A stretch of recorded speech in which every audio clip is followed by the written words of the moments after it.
నమస్కారం మధుసూదన్ రెడ్డి గారు. నమస్తే అండి. విజయసాయి రెడ్డి గారి ట్వీట్ ఒక్కసారి చదువుతానండి. చదవండి. సో ఏపీ లిక్కర్ స్కామ్లో నా పాత్ర విజిల్ బ్లోయర్. తప్పించుకునేందుకే దొరికిన దొంగలు, దొరకని దొంగలు నా పేరును లాగుతున్నారు. ఏ రూపాయి నేను ముట్టలేదు. లిక్కర్ దొంగలు బట్టలు సగమే విప్పారు. వారి మిగతా బట్టలు విప్పేందుకు నేను పూర్తిగా సహకరిస్తాను. ఈ ట్వీట్ అంతరార్థం ఏమై ఉంటుందండి? ఇదంతా కూడా ఏంటంటే నేను చెప్పాను కదా, చంబల్లోయ బందిపోటు దొంగలు పడ్డరు రాష్ట్రం మీద.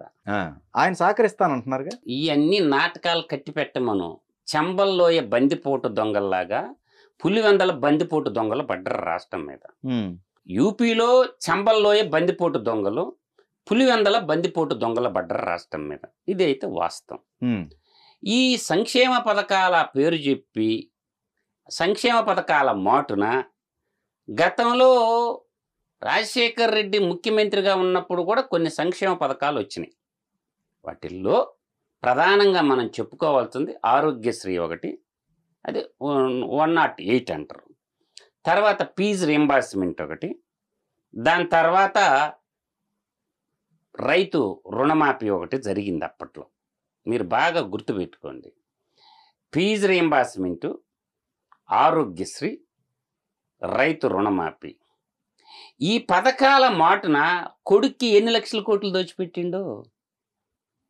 అంటే సంక్షేమ పథకాలు ప్రజలకి పప్పులు బెల్లాల పథకాలు ఇచ్చి లక్షల కోట్లు నొక్కేసేదానికి ఆనాడు పడిన బీజము 2004, 2009 కాలంలో మనం చూసాం.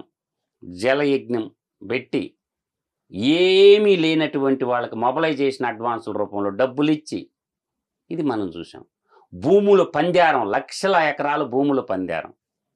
ఇప్పుడు లైవ్ ఎగ్జాంపుల్ లేపాక్షి 8,444 ఎకరాలు కంపెనీలు వచ్చినాయా? రాజశేఖర రెడ్డి కేటాయించినాయి కదా. ఆ భూములు నేషనలైజ్డ్ బ్యాంకుల్లో పెట్టి జాతీయ ప్రజల డబ్బుల్ని జాతీయ బ్యాంకుల్ని మోసం చేశారు. ఇప్పుడు ట్రిబ్యునల్లో కేసు నడుస్తుంది. అర్థమవుతుంది? అంటే ఆ భూములు ఎవరి? ప్రభుత్వాన్ని. ఆ భూములు ఎత్తుకొని పోయి బ్యాంకుల్లో పెట్టారు, బ్యాంకుల్లో డబ్బులు తీసుకున్నారు. ఆ డబ్బులు కూడా జాతి సంపద, దేశ ప్రజల సంపద, మొత్తం చేతులు ఎత్తేశారు. ట్రిబ్యునల్లో అడుక్కుంటున్నారు. అంటే ఒక రాష్ట్ర ముఖ్యమంత్రి ప్రజల భూముల్ని ఒక కంపెనీకి కేటాయిస్తాం, ఆ కంపెనీకి మళ్ళీ బ్యాంకుల్లో డబ్బులు ఇప్పించటం, ఆ మళ్ళీ వీళ్ళు కట్టకపోతే ఆ డబ్బులు పోయి బ్యాంకు వాళ్ళు అడక్క తినటం నడుస్తున్న చరిత్ర. ఇంకోటి చెప్తాను ఎపిసోడ్, అదొకటి చెప్పా. అనంతపురం జిల్లా లేపాక్షి సెజ్జు, ఇంకో సెజ్జు గురించి చెప్తాను నేను. ప్రకాశం జిల్లాలో నిజాంపట్నం దగ్గర 28,000 ఎకరాల భూములు సమీకరించారు. అటు గుంటూరు జిల్లా వాళ్ళే, ఇటు ప్రకాశం జిల్లా రైతులు 28,000 ఎకరాలు ఒక మిడతల దండం పడినట్టు పడే రసల్ ఆల్కైమా. పోర్ట్ సిటీ అన్నారు, పోర్ట్ అన్నారు, ఫార్మా సెజ్ అన్నారు. ఎన్నేళ్ళు అయిపోయింది అంజి గారు? దశాబ్దాలు గడిచిపోతున్నాయి. దశాబ్దాలు గడిచిపోతున్నాయి కదా. వచ్చిందా? ఏమైపోయినాయి ఆ భూములు? ఇంతవరకు ప్రభుత్వాలు చర్య తీసుకున్నాయా? ఆ భూములు రైతులకి వెనక్కి ఇచ్చేశారా? పోనీ ఆ రైతులకి ఇచ్చిన డబ్బులు రైతులు వెనక్కిస్తారు గవర్నమెంట్కి. భూములు వెనక్కిస్తారా? ఇవ్వమని చూస్తా, నిమ్మగడ్డ ప్రసాదిస్తాడేమో, ఇవ్వడు. అంటే నాయకులు, ప్రజాప్రతినిధులు అనబడేటటువంటి వాళ్ళు ఎవరి పాత్ర వాళ్ళు పోషించారు అన్నాడు. 28,000 ఎకరాలు భూములు కొట్టేశారంటే ఎంత దయనీయమైనటువంటి పరిస్థితి. ఆ 28,000 ఎకరాలు భూములు ఎవరి? రైతులయా, రాజకీయ నాయకులు? అదేమంటే మీకు డబ్బులు ఇచ్చేది అంటే, డబ్బులు ఉంటే భూ పరిమితి చట్టం పనిచేయదా? అంటే ఒక కంపెనీ పెట్టినప్పుడు టైం వ్యవధి 2 సంవత్సరాలు ఇచ్చిన తర్వాత భూములు వెనక్కి తీసుకోవాలి కదా. ఆ ప్రక్రియ ఎందుకు జరగలేదు నాకు చెప్పండి. అదొకటి. తర్వాత గుంటూరు జిల్లాలో దాచేపల్లి మండలంలో 1,550 ఎకరాలు రైతుల దగ్గర అతి తక్కువ రేటుకి జగన్మోహన్ రెడ్డి కొట్టేసిండు. 99లో కొట్టేసిండు. ఆయన డబ్బులు ఇచ్చా అన్నారుగా. అదే తప్పు అంటుండా. భూ పరిమితి చట్టం ఏం చెప్తుంది అంటుండా.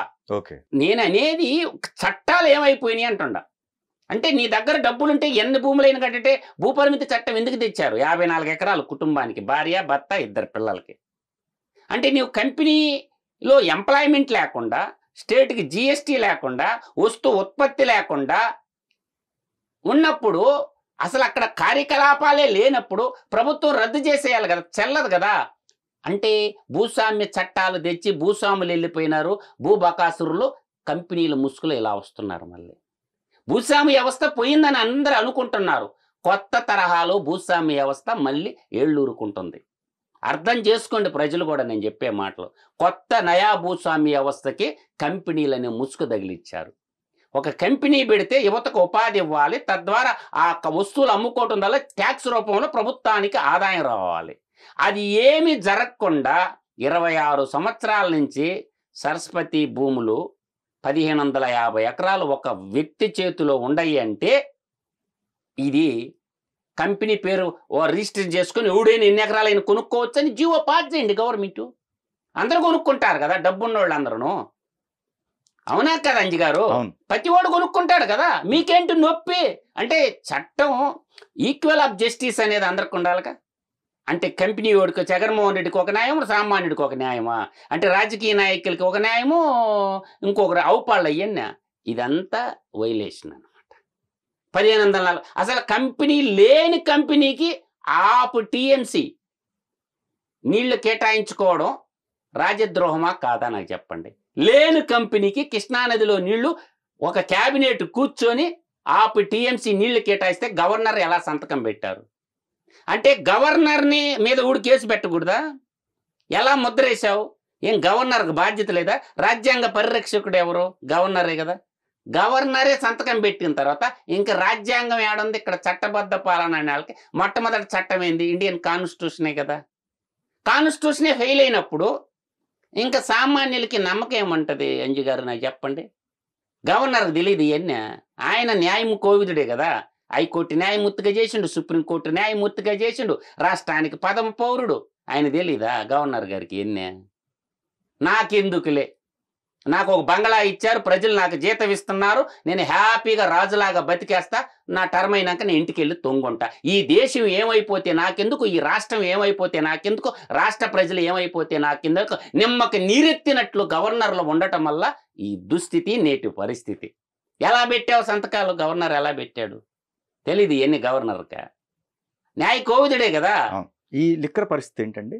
నేననేది ఏంటంటే, లిక్కర్ అనేది ఒకటి గుర్తుపెట్టుకోండి, ఇది పెద్ద స్కామ్. మీరు అనుకున్నట్టు, గవర్నమెంట్ చెబుతున్నట్టు ఇది చిన్న స్కామ్ కాదు. ప్రపంచవ్యాప్తంగా ఇటువంటి స్కామ్ జరిగిన చరిత్రే లేదు. ప్రపంచవ్యాప్తంగా ఇటువంటి స్కామ్ జరిగిందే లేదు. రాజ్యపాలకుడయ్యే దొంగ అయితే ఎవరితో చెప్పుకోవాలా? రాజ్యాధినేతే దొంగతనానికి పాల్పడితే ఎవరితో చెప్పుకోవాలి నాకు చెప్పండి? ఇప్పుడు మద్యపాన నిషేధం అని పేరు చెప్పి గద్దెనెక్కిన తర్వాత రాజ్యాన్ని పరిపాలించే పాలకుడే దొంగ అయితే, ప్రజల సొమ్మును కొట్టేసిన దొంగ అయితే ఎవరితో చెప్పుకోవాలి? రోలొచ్చి రోకలతో మొరబెట్టుకున్నట్టు ప్రజలు ఇంకెవరితో పలుకట? రాష్ట్ర ముఖ్యమంత్రి గజ దొంగలాగా తయారైపోతే ఏం చెప్పాలా? చెంబల్లోయ బందిపోట్ల కంటే పులివెందల బందిపోట్లు దోచింది ఎక్కువ. 30,000 మంది ఆడబిడ్డల తాలిబొట్టులు దింపారు. ఊరకబడ్డా పాపమా? 30,000 మంది ఆడబిడ్డల ఆ లెక్కర దాగి వాళ్ళ భర్తలను చంపేసుకున్నారు. అంటే నేను ఒక వాస్తవం చెప్పాలంటే, యుద్ధాలు జరిగినప్పుడు కూడా అంతమంది చచ్చిపోవాలా? ప్రభుత్వం చేసిన హత్యలు అవన్నీ. వాళ్ళు చచ్చిపోయింది వరకు కాదు, వాళ్ళ లెక్కర తాపి ప్రభుత్వమే చేసిన హత్యలు అయ్యి. దానికి సుమోటాగా కేసు తీసుకున్నారా? 30,000 ఉన్నారండి. 30,000 తాలిబొట్లు దిక్కి కింద పడ్డాయి. ఓకే. అంటే సహజ మరణాలుగా చూపిస్తారు అవి. యుక్త వయసులో ఎందుకు చచ్చిపోయాడు వాడు? అంటే ఇతంతు పింఛన్లు ఇస్తున్నారుగా.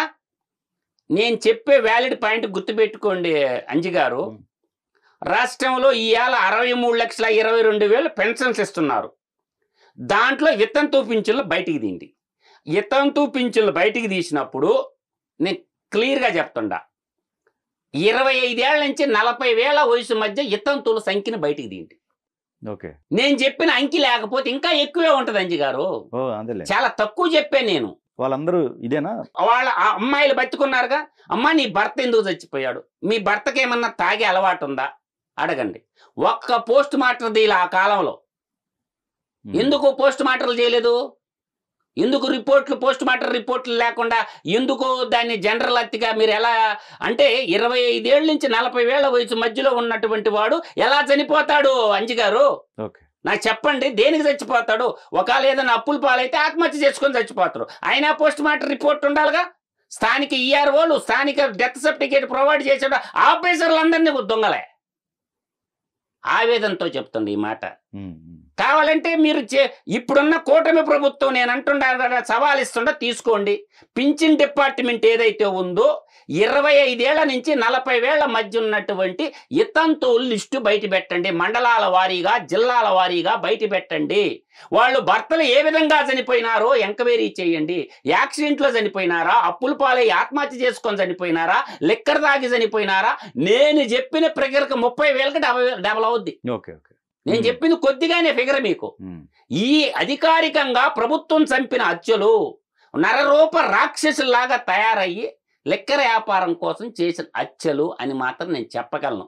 ఎందుకంటే వాళ్ళ డెత్ సర్టిఫికేట్లు 25 ఏళ్ళ నుంచి 40 ఏళ్ల వయసు మధ్యలో వ్యక్తులు చనిపోయారు అంటే వాళ్ళ యొక్క డెత్ సర్టిఫికేట్లు ఖచ్చితంగా ప్రభుత్వం కాడ ఉండి తీరాలా, వాళ్ళ కుటుంబ సభ్యుల దగ్గర ఉండాలి. ఇవాళ వాట్సాప్ గవర్నర్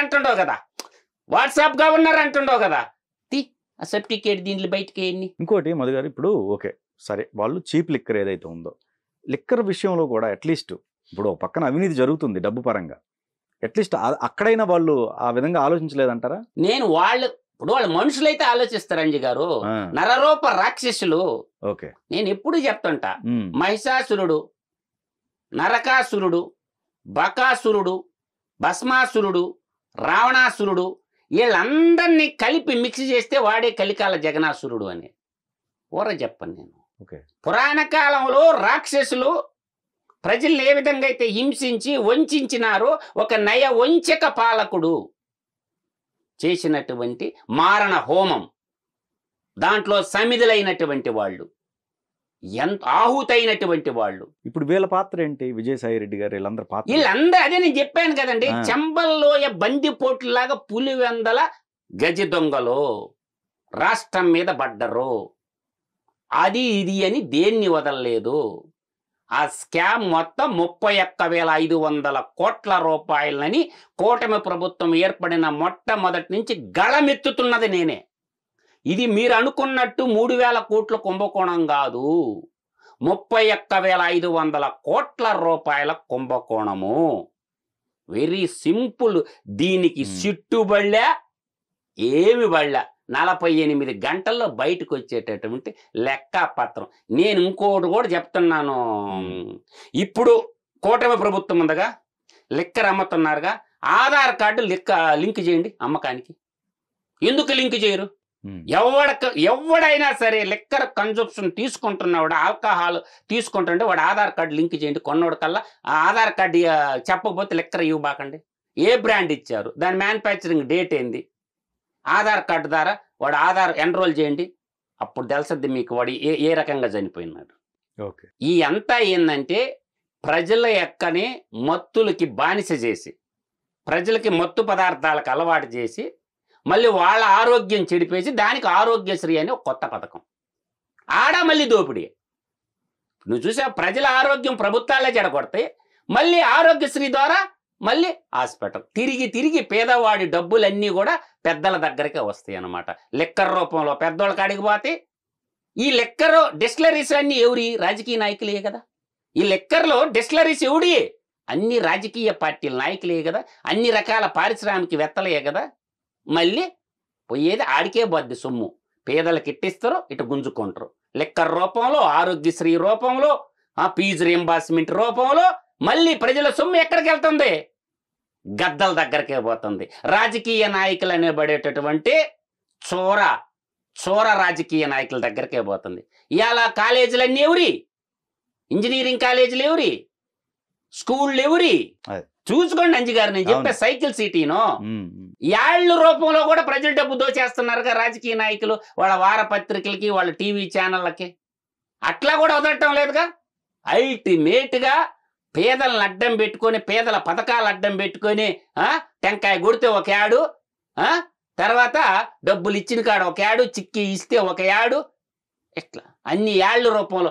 అంటే రాష్ట్ర ప్రజలందరి సంపదని దోపిడీ ఎన్ని రకాలుగా జరుగుతుందో ఊహించుకోండి. అందుకే అల్ప సంపాదనకు అలవాటు పడ్డ వాళ్ళు రాజకీయాన్ని పెట్టుబడిదారిగా ఒక వ్యాపారాత్మ చేసిన రాజకీయం అంటే సేవ, ప్రజలకు సేవ చేయటం మర్చిపోయి దోచుకోవటానికి అతి తక్కువ కాలంలో వేల కోట్ల సంపాదించేటటువంటి గొప్ప వ్యాపారమే రాజకీయం నేడు.